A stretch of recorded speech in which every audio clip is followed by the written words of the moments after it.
14 ब मधून हेमलता कैलास पावशे यांना बीजेपी तर्फे अधिकृत उमेदवारी देण्यात आली आहे। नमस्कार हेमलता ताई। बरं, काय सांगाल, तुम्हाला बीजेपी तर्फे उमेदवारी देण्यात आलेली आहे 14 ब मधून।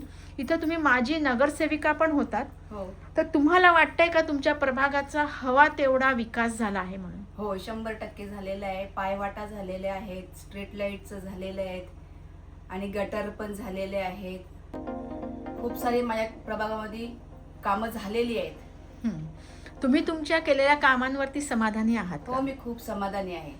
अच्छा, तुम्हाला वाटतंय तुम्ही पाहिजे तेवढा सगळा विकास केलेला आहे तुमच्या हो प्रभागामध्ये? केलंय। बरं, आता सध्या हे पर्व हे विकासाचं आहे आणि विकासाच्या दृष्टीने एक वाटचाल सुरू आहे। तर आपल्या प्रभागाचा विकास केलात म्हणजे त्याचबरोबर आपोआप शहराचा देखील, गावाचा देखील विकास होत राहतो। तर त्या दृष्टीने आता गटार, पाणी, पायवाटा ह्या सगळ्या झाल्याच, पण त्याच्या व्यतिरिक्त विकासाच्या दृष्टीने आपल्याला अजून तुमच्या प्रभागात काय करता येईल असं तुम्हाला वाटतं? तसं तर बघायला गेलं तर माझ्या वार्डामध्ये, प्रभागामध्ये संपूर्ण कामं झालेली आहे विकासाची।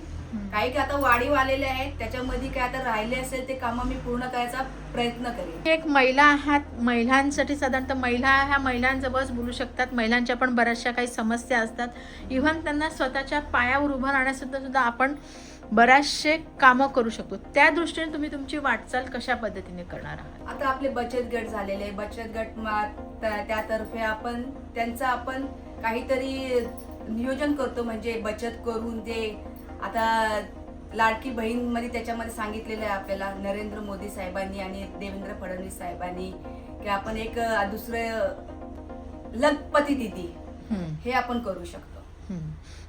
अजून काही आपल्या योजना आहेत, योजनामार्फत पण आपण त्यांना ते पोचवून त्यांचं आपण कार्य करू शकतो आणि त्याचा लाभ त्यांना तुम्ही आज मिळवून देऊ शकता। त्याचा लाभ त्यांना होईल, पूर्णपणे होणार। बरं, आता मतदारांनी तुम्हालाच निवडून द्यावं असं तुम्हाला आज का वाटतंय? कारण की विकासाची सगळी कामं आपली झालेली आहेत, त्याच्या माध्यमातून मला सगळ्यांचं भरघोस म्हणजे मला सपोर्ट मिळालाय। त्याच्यामुळे तुम्हाला असं वाटतं की इथले मला बरोबर आहे। पण तुमची एक राजकीय वाटचाल कशी राहिली आहे? माझी राजकीय वाटचाल, मी नगरसेविका झाली, मला पक्षाने मला सभापती, प्रभागातनं सभापती पदाचं पद दिलं। त्यानंतर पुन्हा मला महिला मोर्चा अध्यक्ष म्हणून माझी निवड केली। आणि ह्या पदांवर असताना तुम्ही त्या पदांना न्याय मिळवून देण्यासाठी असं कुठली प्रामुख्याने कामं केलेली आहेत? पदावरती असताना आपल्या पदाचं जे पक्षाने जे सांगितले त्या पदाचं मी पूर्णपणे सगळ्यांना सांगून बोलून म्हणजे आपलं सर्व